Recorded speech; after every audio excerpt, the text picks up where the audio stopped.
everybody, and welcome back to the Damage Report. It is Friday. Let's get this week over with. I'm John Adarola. Nayyera's back in the studio. Hello, Nayyera Haq, good great to be have back. you here. Thank you. We always are very thankful to Bill Maher for making you available to us. That's the only time it's going to happen is when you're doing his show.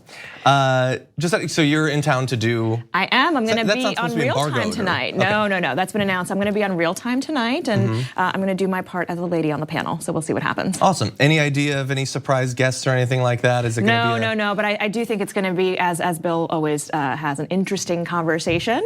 Maybe not as progressive as we might like, but like I said, I'll try to do my part. I will restrain my commentary outside of that. Anyway, it's an enjoyable show. My girlfriend really likes it, and I enjoy it too, for what it's worth. Anyway, we got a big show, lots of stuff to talk about. Our first big block is going to be on the variety of new barbarous anti-abortion bills that are sweeping through the South. We're going to be talking about that later on in the show. Big payday loan restriction bill, AOC and Bernie Sanders pushing that. I want to give a little bit of an update on media coverage of that massive UN report. It was just it was small news, a million species might get wiped out. We're gonna see how much the media actually covered it. Later on, the US military's got a new missile and it's ridiculous. We're gonna show you. And two awesome guests are gonna be joining us. So Dave Levinthal is gonna be back on the show. We're gonna be doing our 10th edition, or I guess 10th installment of our series looking into the fundraising of the different Democratic primary contenders. And then later on, Ken Klippenstein of TYT Investigates has been doing some investigation into Border Patrol workers and what they really think about the people that they are coming across. And some shocking quotes he's gonna break down his reporting there. And also an update on one of the militias, how they are responding to his reporting. Very interesting, so you're gonna wanna stick around for that. But first, the worst news ever. Across the South, these new draconian anti-abortion bills are being passed, and the possible consequences for both doctors and for women who dare to exercise their constitutional rights and have an abortion are ridiculous. And so I wanna get you up to speed on some of these. So the first, we're gonna be talking about Georgia. They have their so-called fetal heartbeat bill, which is misnamed for a number of different reasons, which we'll talk about. But the bills prohibit abortion once a fetal heartbeat can be detected, but reproductive rights advocates and doctors say the laws which prohibit abortion before many women know that they're pregnant amount to a near total ban on the procedure. And I'm just gonna go out there and say, that's the entire point. And we don't have to pretend that these people are just really concerned about fetal heartbeats, and that's what they're just finding any excuse to bring the line closer to, like, if you don't do it within 5 minutes of the guy popping, you're done, you can't have one. That's what they want, really. Well, they want to return to what have been some of the horror stories in American history. Like this Roe v. Wade did not come about because people want to go around killing fetuses. It's because women were having miscarriages and having to be confronted by law enforcement in the middle of these horrible medical procedures that just happen naturally to women. I mean, like this legislation that's been written in Alabama and is being replicated around the country is being written by men who fundamentally do not understand how women's bodies work. Should we break some of that down? Sure. It might be a little gross for some of our listeners, but women get periods, and that's a sign. Since when? Right? It's a sign that you are releasing eggs, and you may be potentially fertile. And often you can have a fertilized egg that then just doesn't stick for whatever reason because it's genetically not viable. That is called a miscarriage. You can miss a period, you can have a miscarriage without ever knowing that you're pregnant. That all can happen. Not only at 6 weeks, which is what this law says is now anything beyond 6 weeks is illegal, but at 7, 8, 10 weeks. You just don't know often what your body is doing. And this is men legislating what women's natural cycles are doing in the name of protecting children. Now, let's be honest, if you're gonna declare fetal heartbeat laws as the sign of that's when there is a life and it's sacred, well then are you gonna start mandating that people start paying child support at that point? Are you gonna start mandating that they take full care of the child? Are you going to give it free public education? Like, where do you, when we define life at that point, when it's inside a woman's body, logically it should require a whole bunch of other things that, frankly, Republicans right now are not willing to do. Yeah, the implications are ridiculous. Megan Amram tweeted, if this is the case, then ultrasounds are child porn. Like, the entire thing is ridiculous from top to bottom.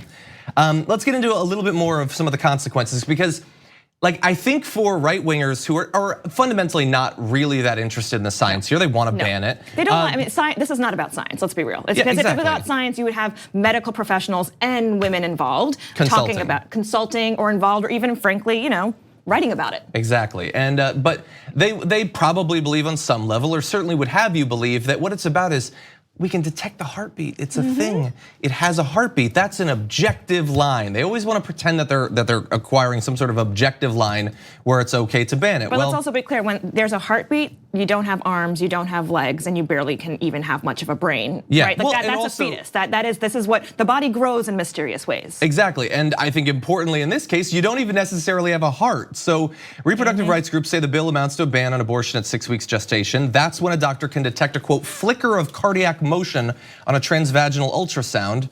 6 weeks gestation is just shortly after most pregnant women miss their first period, meaning many women don't know they're pregnant, of course, but also the cardiac activity detected at that time comes from tissue called the fetal pole, not from a heart, not from a tiny little heart that they want you to imagine is there.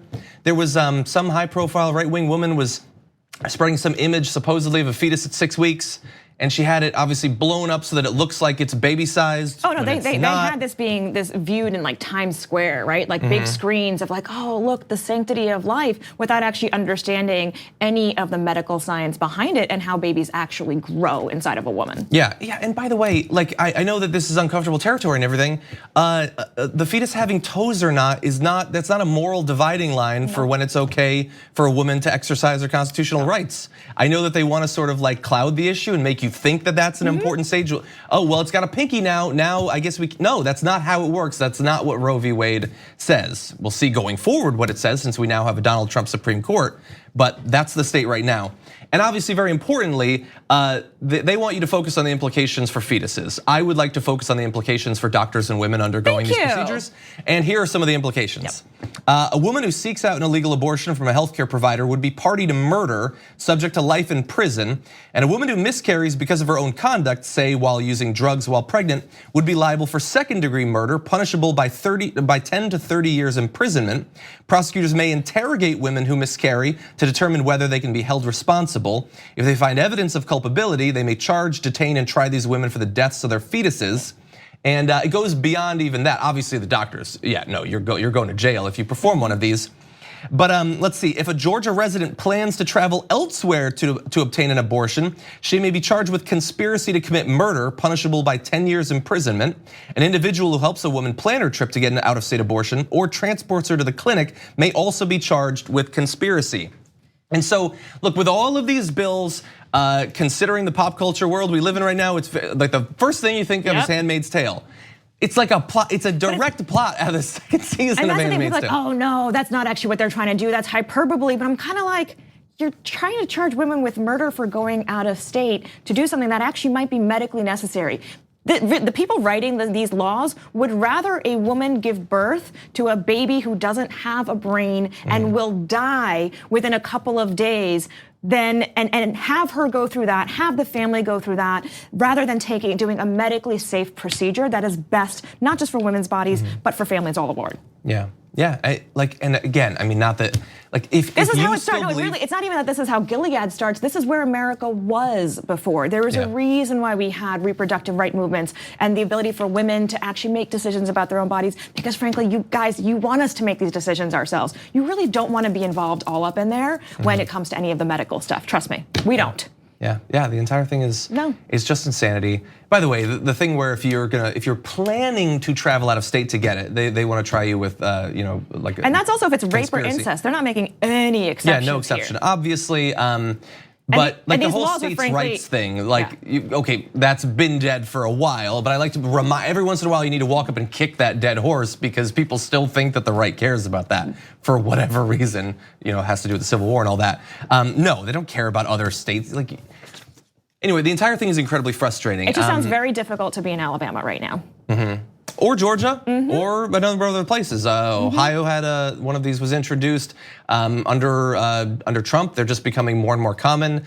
These sorts of bills were considered not too long ago too extreme for anti-abortion groups. They didn't think that there would be any chance of it, but now they've got 2 more people on the Supreme Court, and so they're ready. They want to try this thing. And they're complementing this by also regulating doctors in a way where they literally can't get the licensing or insurance to even operate a clinic in anywhere in the vicinity, right? Like a clinic that actually gives you straight up advice about what medical care is, straight up advice about here's some birth control, right? Like the things that you want to do to prevent unwanted pregnancies are now also getting legislated out of existence. So it's just very difficult to maneuver this if you're in some of these states of how do you have a baby, how do you plan your family in a safe way and determine when you're ready to have a family? Because apparently they just want all these babies to be born and end up where, right? That's like, there's no plan on the back end to take care of any of these babies or the families. And the last thing I want to say on this is obviously for the anti-abortion forces on the right, all of that, they take the Supreme Court incredibly seriously, and they have a far out stretching to the future strategy around changing and then utilizing the new Supreme Court. And unfortunately, not everybody on our side takes it as seriously. We were not nearly as organized as we should have been in paying attention to the judiciary. I mean, that is literally the deal that Mitch McConnell made with the devil, which was as long as they get the tax breaks that they want, as long as they get to try to overturn Obamacare and healthcare, and as long as they're able to get the judiciary want, they'll let Trump do anything else. And this is part of the effort. Yeah, and it was just a couple of years ago that back during the Trump election when I kept saying, hey, maybe we should think a little bit about the Supreme Court and the implications of that. Some people did not want you to focus on that. They wanted you to ignore that. I would say there's a good chance that the vast majority, if not all of those people, were men. And it's convenient that now when women's rights, inevitably, this is not some shock that, they're challenging Roe v. Wade. We knew that was the goal. That's what they were going to do. It's not affecting those men who are claiming that. And I would say also they're far less likely to have even been talking about these stories recently. So I don't understand, men who want to have babies that they're not willing to support, right? So like if you were a guy, you should be backing up the fact that women should have control over their own bodies. That really is ultimately to your own benefit. I agree. And then of course there are gonna be challenges to all these bills, but that's the whole point that allows it to go to the Supreme Court. And then it's at best a die roll that Roe v. Wade exists in 2020. That's what's at stake. Yeah, and so hey, maybe it'll be cool. Maybe it'll get revoked, and then we'll get to go through another multi-generation long effort to try to get women's rights re-enshrined in the Constitution. That'll be fun. Okay, we're gonna take a short break. When we come back, Michael Bennet running for president, technically, and we're gonna be breaking down his fundraising and donors and all of that with Dave Levinthal, the Center for Public Integrity, after this.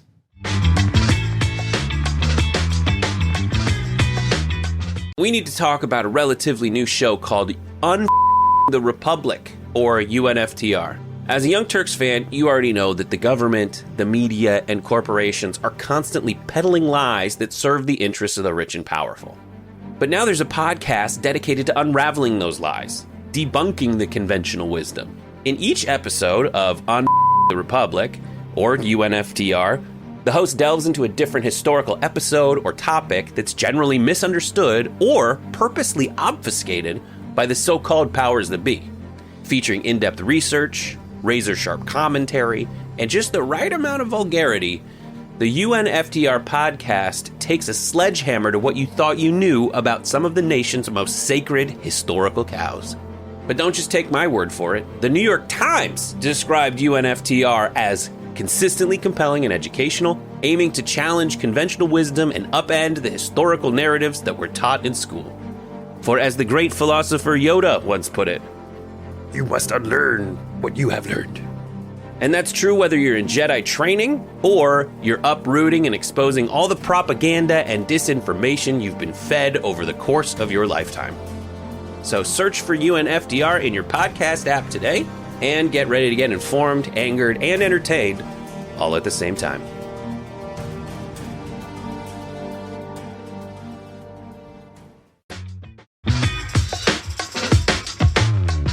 I think we're well over 20 candidates now, 20 high-profile candidates in the Democratic primary, and all of them are trying to generate enough money to both get on the debate stage and run a successful campaign. And so we have been committed to going through them one by one and delving into how exactly they're getting their money. And it's time for the 10th installment of our series. And joining us once again from the Center for Public Integrity, Dave Levinthal, welcome back to the Damage Report. Hey, John, good to be with you. Good to have you here. And so today we're going to be talking about US Senator Michael Bennet. He's one of the candidates that I think it's safe to say that our audience is probably going to be the least familiar with. So right off the bat, what should people know about him and his background, his experience? Well, first of all, he's a U.S. senator. So, in any other presidential race, that would kind of be a big thing. Now we have multiple U.S. senators, of course, running, whether it's Cory Booker or Elizabeth Warren, former senators, and Joe Biden. Of course, there's Bernie Sanders, people who wanted to be senators, and Beto O'Rourke. But Michael Bennet, not exactly a household name if you're outside of Colorado, the state that he's been a senator in for the better part of 10 years, and somebody who is very popular in the state. Somebody who has made a name for himself there, but right now is polling right around the 1% mark in this historically crowded race for the Democratic presidential nomination. So whether Michael Bennet is going to be able to elevate himself beyond just the second, third tier of candidates remains to be seen. He just got in this race. He's just putting together his operation, but it's going to be a very difficult path for him or any of the other candidates who don't have a bigger profile, don't have more money to draw from initially, and don't already have operations going in some of the early states like New Hampshire and Iowa, South Carolina, Nevada, where the proving ground really is going to become 9 months from now when votes start taking place, John. Yeah, I don't envy him or many of the others the task of trying to push into, I would say, even the second or third tier, but he's gonna give it a go. And I think that with more and more candidates, I guess the risk of getting involved yourself is less and less. I'll probably declare next week. What's the difference? I might should as well. be a ticket. Let's do it. Let's declare president, VP. We'll figure out one way or the other. Sure. And I think we can do this thing. So for Michael Bennet, I was actually surprised. I was talking with your colleague Sarah Kleiner yesterday about Joe Biden. I had thought that he was more independently wealthy than he was, which is helpful in a candidacy like this.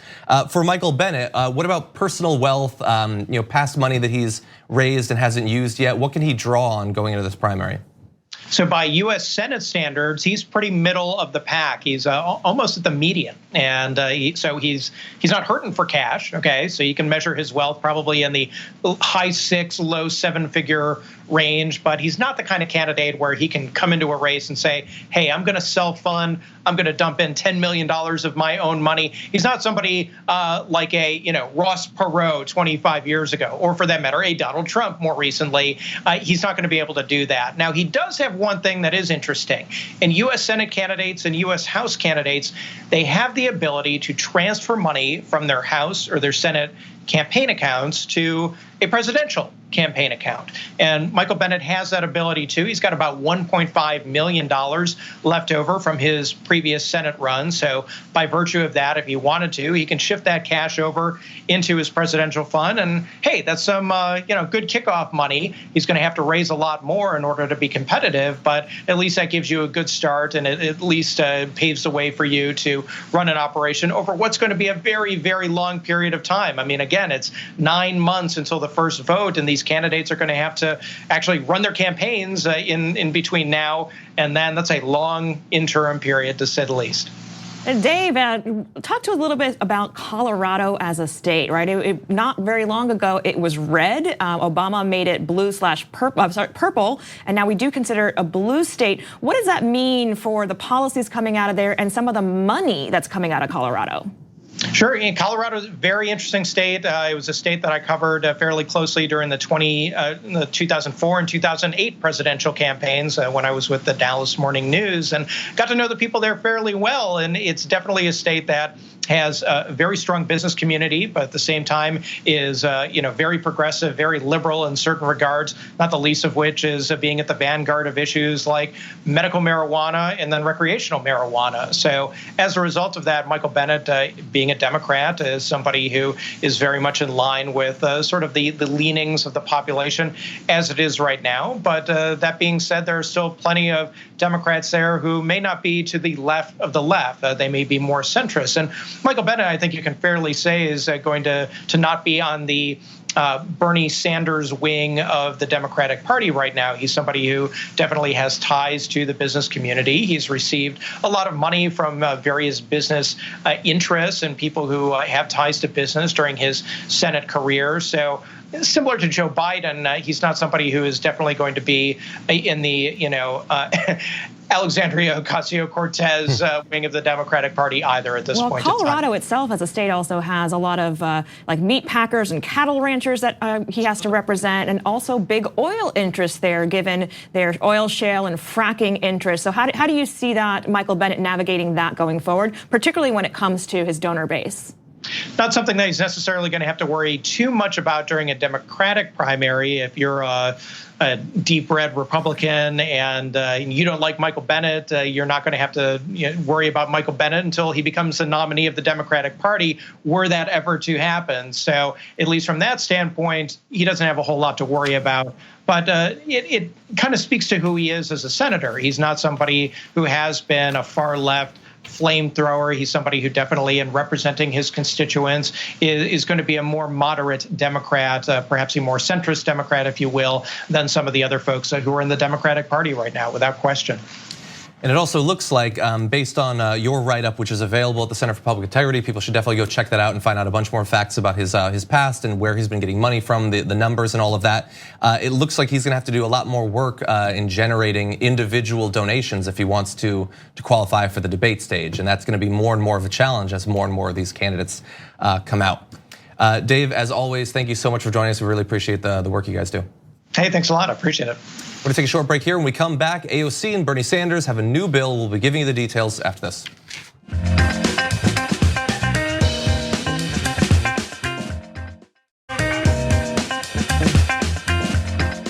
Earlier this week, Senator Bernie Sanders and Representative Alexandria Ocasio-Cortez took on the banks and the payday loan industry with a big new bill. Their plan, which was unveiled yesterday, caps credit card interest rates at 15%. The measure aims to cut current rates significantly. The national average annual percentage rate hit 17.73% this month, while the median was 21.36%. So look, that obviously sounds high, but that's not the biggest issue that they're dealing with here. Payday loans carry annual percentage rates as high as 667%. And I think that they make it close to the mark of the beast, just so you know how you're being screwed there. So obviously insane, and if this bill were to be made into law, that industry would go away, which is a major shame. Now they have a replacement for it. The lobbying groups behind both the banks and the payday loan lenders would say that competitiveness would go away. There wouldn't be options, except that there would be options because they would be setting up banking through post offices, which I hadn't actually known was a major thing not that long ago. Between 1911 and 1967, there was a postal banking system, and as many as 4 million Americans used that exclusively at that time. So that would come back. Why are they doing this? Not just because the interest rates are horrendous, but also because outstanding consumer debt topped $4 trillion for the first time in February. Now, I've already read responses to this from representatives of the major banking lobbying groups and all of that, saying that the American people will never stand for this. That may be, but I've also seen that nearly 90% of Americans support a cap on interest rates that financial institutions can charge on credit cards. So that seems like a battle that it won't be super hard to win in terms of public opinion, although in the Senate, that's a different question, I guess. Right, and that's the thing. It also goes to the fact that not many people who are outside of the financial services sector really understand the details of what they're signing up for with a bank. And it's important in the Obama administration, for example, the Treasury Department mandated that your bank statement, your credit card statement actually tell you if you only paid the minimum, how long it would take you to actually pay off your credit card debt versus what you should be paying to pay. It's like something like 20, 30 years. So you find young people in college who show up, they're like, oh great, free money. And it starts the cycle immediately of trapping people in debt for not just their lives, but for the next generation as well.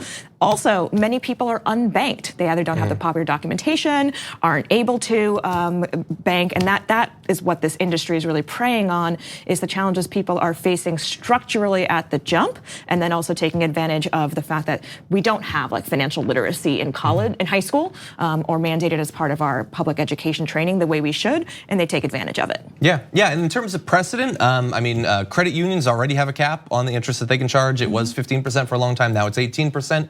And previously there had been a cap in general on these sorts of loans, and then that fell apart thanks to some state efforts. And I love hearing people who are like, oh, well then if you don't have the money, you shouldn't be borrowing it. Well, congratulations, this is actually literally how people afford homes, because no one has a couple $100,000 sitting around, not for real. And so we've designed a system that allows people to borrow, and banks can make a little bit of money. I'm not saying we should be handing out homes for free, but it's gotten to the point where it's predatory lending, and we've seen that it led to the collapse of banks in 2008, because again, they take advantage of people not understanding how the system works, and maybe the system should be more transparent then. Yeah, and what a ridiculous point to make. If you don't have the money, you shouldn't be borrowing. If you did have the money, you wouldn't be borrowing.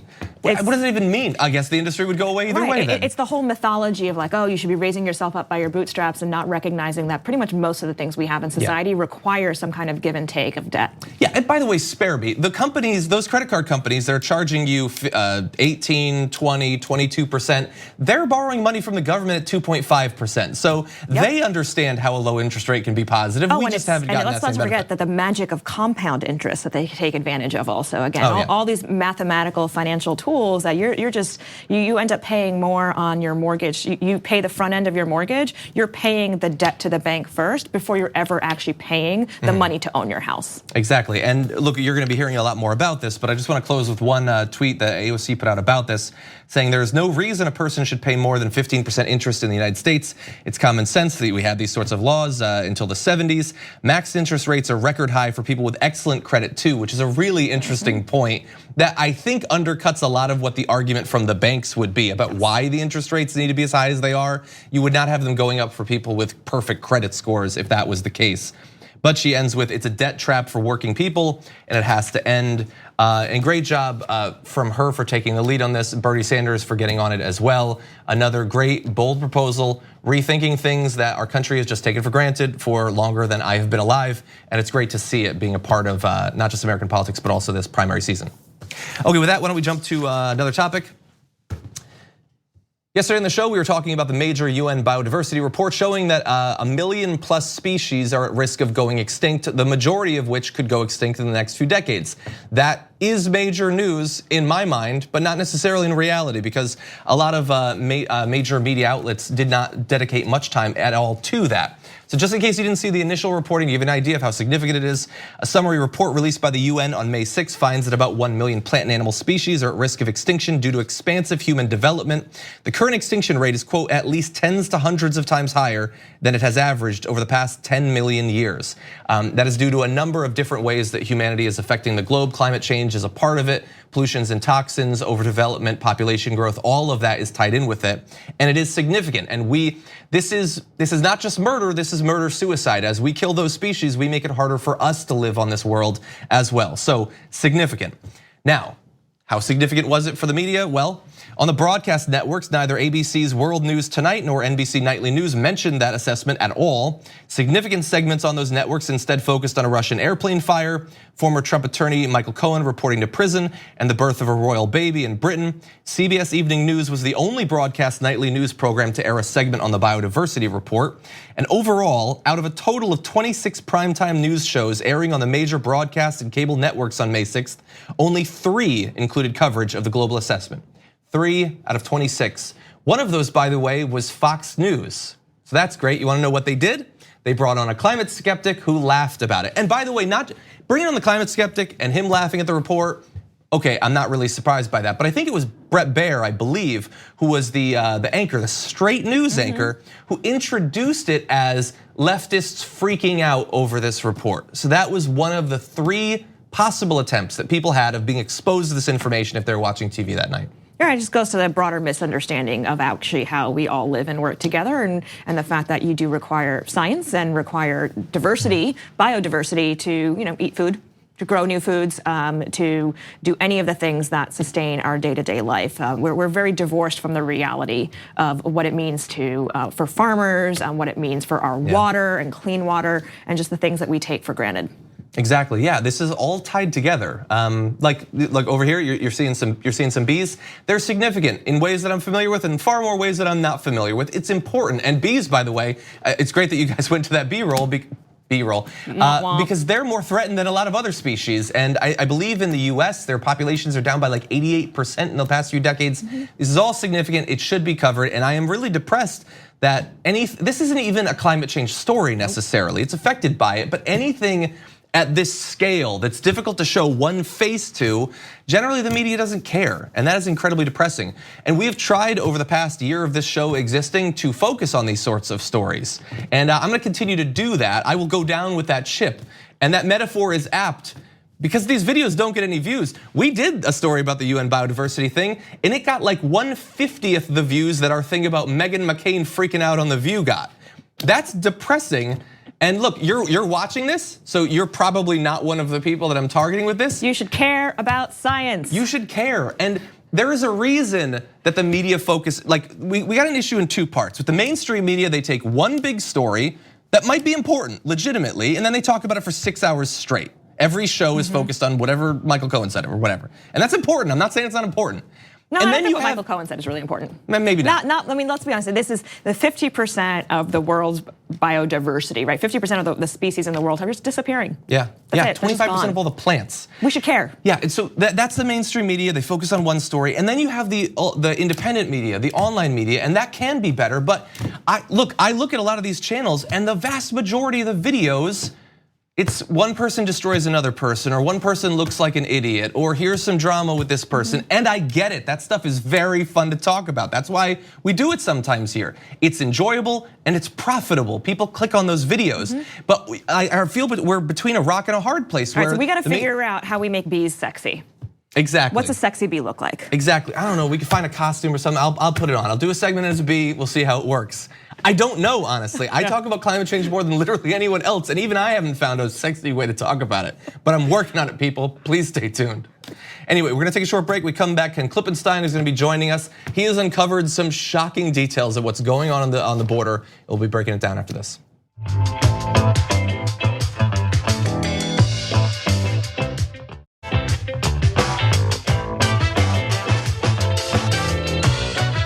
Joining us now, once again, investigative reporter for TYT Investigates, Ken Klippenstein. Welcome back to the show. Hey, John. Thanks for having me. Always good to have you here. This is an exciting one. So you've got a new piece, and you uncovered some of what some of the militias operating at the border have apparently been doing, and also saying about the migrants that they're encountering at the border. Tell us what you found. Yeah, I like to feel like I'm sort of a nerd to some of the horrors of this administration, but this one surprised even me. Found was that there was a police report filed by an individual in this border militia operating in New Mexico.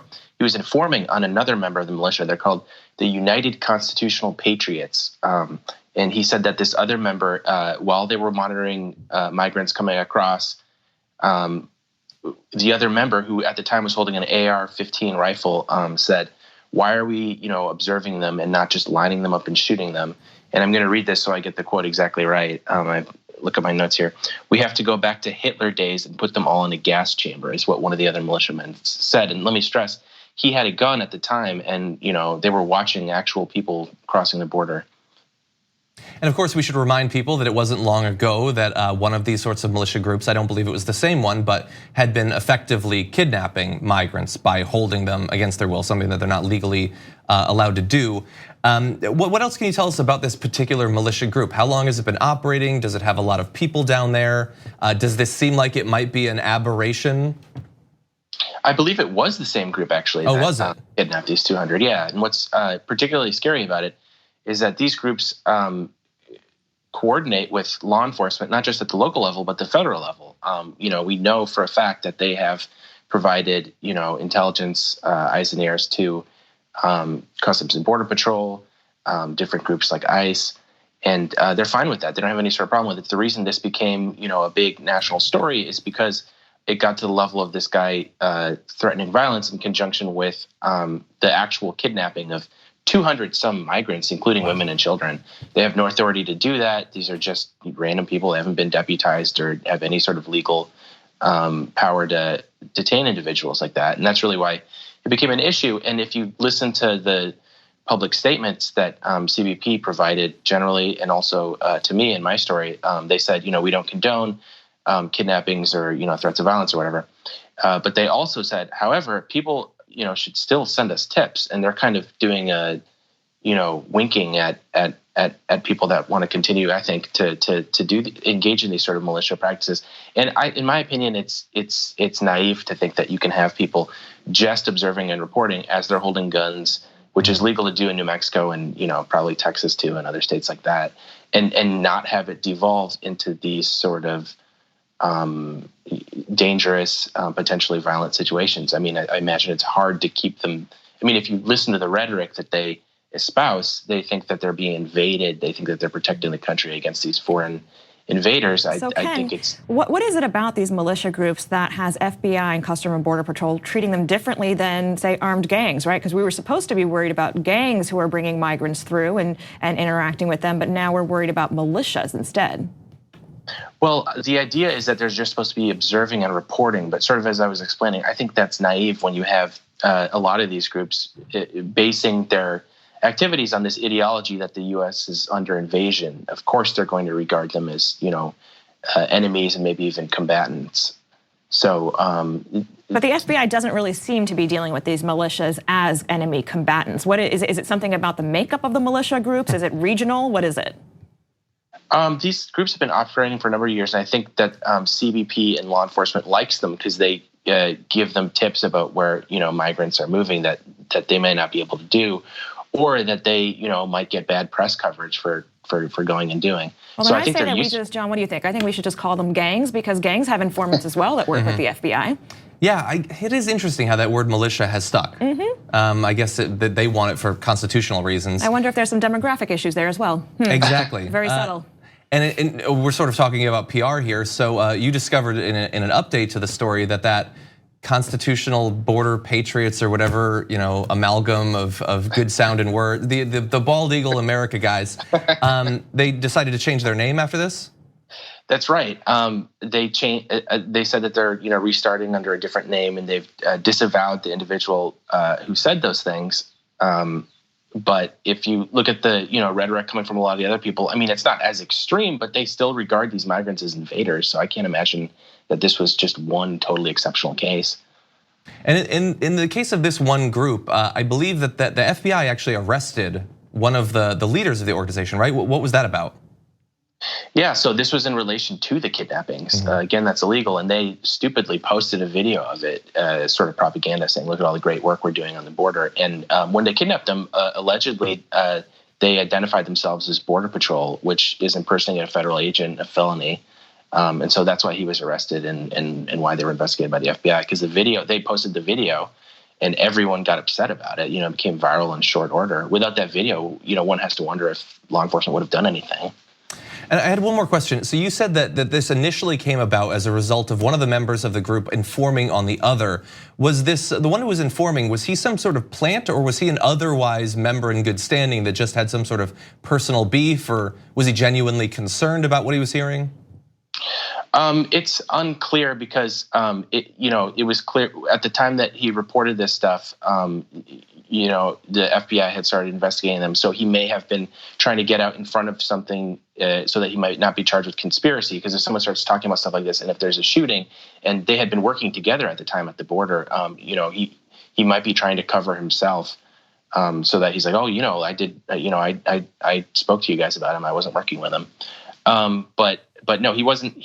As far as I know, he wasn't a confidential informant or anything. And I don't think that they would have released the records to me under the Freedom of Information Act if he was one. Okay. Well, we very much appreciate your work. The full write-up is available at tyt.com. People should go take a look at that. Ken, pleasure as always. Hey, thanks a lot, guys. We're gonna take a short break here. When we come back, the US military's new weapon, it's a doozy. We'll show it to you after this.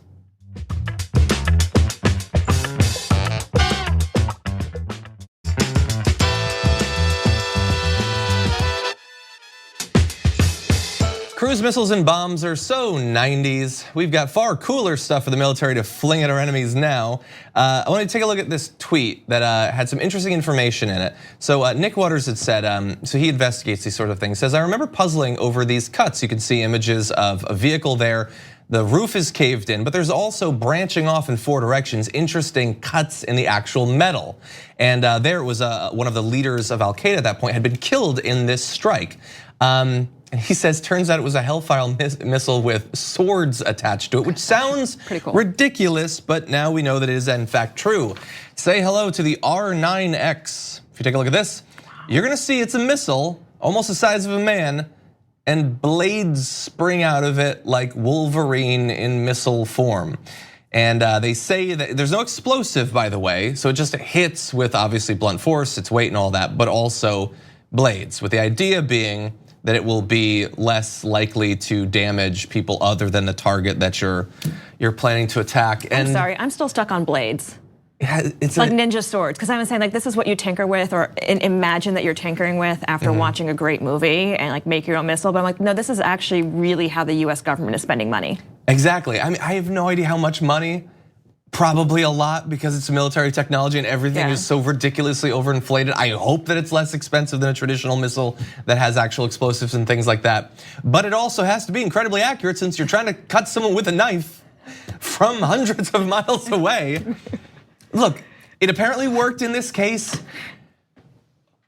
All else being equal, if they're at least thinking about civilian casualties, I guess that's a good thing. But many people will look at this and some will just be like, oorah. Some will be like, oh, good, a development. I would go one step further and say, if we have missiles that we think, let me go a little bit deeper to give you an idea of why I'm so concerned. So we have, I'm gonna jump ahead. One former US official said the weapon addressed a long-standing right seat, left seat problem, suggesting it is theoretically possible to kill someone sitting in the passenger seat of a moving car, but not the driver. Okay, I looked at that car. I would not have wanted to be in the driver's seat then. But my bigger point is, if we have missiles that we think we can deploy to kill the driver of a bus, but not the passenger, we might be a little bit more inclined to start using it. And that's not necessarily a good thing. And that's the thing, right? Like if you look at the federal budget, we spend less than 1% on development and diplomacy, which are the things that actually help prevent us needing to go to war to begin with. Exactly. I would like to avoid having to put cleavers and billy clubs and all sorts of things on cruise missiles. Let's avoid dropping any sort of ordnance, whether it has blades or not. And the larger issue too is that, so this gets out, I think that this somehow generally is probably gonna be a win for the military. It's gonna look like they're taking this seriously, but it's not like we stopped the shipments of cluster munitions and things like that to the Saudi Arabian government. That's still going on. Right. We're still helping them with the technology, the training, the parts of all of those things. So a big part of how the US makes money on its investment in military technology isn't because we get to have cool stuff. We sell it to other countries. And once we sell it to other countries, we don't control how they use it. So right, you mentioned the Saudis and Yemen, Israeli technology, how that's being used. So this is the downside of the really cool military weapons porn. Yeah, and I wonder. So I mean, we've had a conversation recently, thanks to efforts in the House and the Senate. Ro Khanna and Bernie and others as well, including one or two Republicans, to get us out of the Yemen conflict, which seems like perhaps the initial steps towards the legislature taking a little bit more control over the military conflicts we're in. With Trump, I mean, not only is he all in on selling weapons, no holds barred, whoever wants them, we want to make as much money as possible, but super aggressive towards Venezuela, even more aggressive towards Iran. That's not getting talked about as much, but what's being done right now is but really insane. Friendly with North Korea. Exactly, as they're doing more weapons testing. So you obviously have a lot of experience in this area. What do you make of this? Really, like it's like a split personality where it's like, hey, we're taking it a little bit more seriously with these missiles and everything, but we also might start multi-front, multiple wars. And that's the danger when you have people like Trump in power, and it really does tend to be the civilians who get really excited about what you can do with weapons and war, and then the generals who say, hey, step back. We actually have to navigate people and our troops, and you've had generals testify before Congress, even in this administration, saying we don't actually need more money for bullets. What we need more money for is the diplomacy and the development and humanitarian work that stops us from having to go to war to begin with. If you don't fund that side of the house, then yes, you will end up having to buy us more bullets in the end. And so it's part of a bigger picture of how know people who are actually professionals at this, what they believe versus those who are amateurs and what they get excited about. Super fast, just because I'm curious. I don't know that maybe you still have the context to know. I had heard early on under Rex Tillerson that the halls of the State Department were effectively like ghost towns. We have almost no ambassadors overseas. It hasn't recovered. No, not really. And actually, we hadn't had a Secretary of Defense even overseeing any of this for almost a year. Trump just nominated the guy who was in that acting position just this week. Again, only because it was under pressure of like, you've got nobody here. All you have is Ivanka apparently running your working. People need to make more money, but not really, because they don't want a minimum wage. They want to work for every cent. And then you've got Jared on the other end running Middle East diplomacy. You actually don't have any experts or professionals there right now. Okay, so we're going to leave the week on that scary note. Nayyera Haq, always great to have you here. You can see her tonight on Real Time with Bill Maher. So always glad to have you here. Thank you so much. Great to be here. Thank you everybody for watching throughout the week. We're going to be back next week. Huge guests, lots to talk about. You're not going to want to miss it, and we'll see you on Monday.